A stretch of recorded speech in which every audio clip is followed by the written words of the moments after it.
Hello, it's Hillel Neuer from UN Watch. I'm standing outside the United Nations Human Rights Council, and I want to talk today about double standards.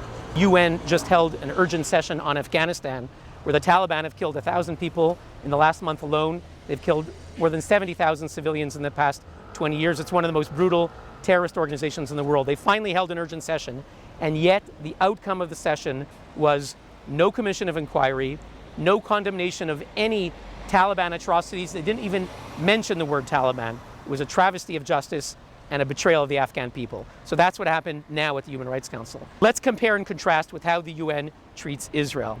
Just 2 months ago, after the war with Hamas, there was an urgent session held here at the Human Rights Council.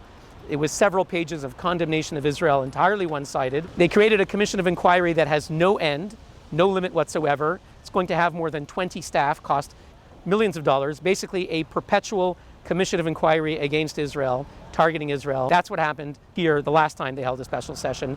Israel is also the object of a permanent agenda item at every meeting, every regular meeting of this council. In September, March, and June, there is a dedicated one day for the world and one day for Israel alone. There's no other country in the world that has that focus. There have been more resolutions adopted on Israel than on the combined total of resolutions adopted on Syria, North Korea, Sudan, you name it. This is what's happening at the Human Rights Council. Complete immunity and impunity to the Taliban, one of the worst terrorists in the world. An intense, ongoing, perpetual focus on Israel, the only democracy in the Middle East.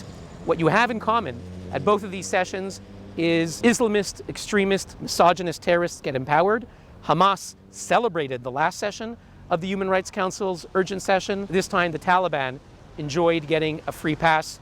If the United Nations is going to stand for its charter principles, which include the equal treatment of all nations, large and small, it's time to end this egregious bias and hypocrisy against the state of Israel. It's time to take a firm stand against terrorists who kill innocent civilians, brutalize women, and seek to destroy the society that we have.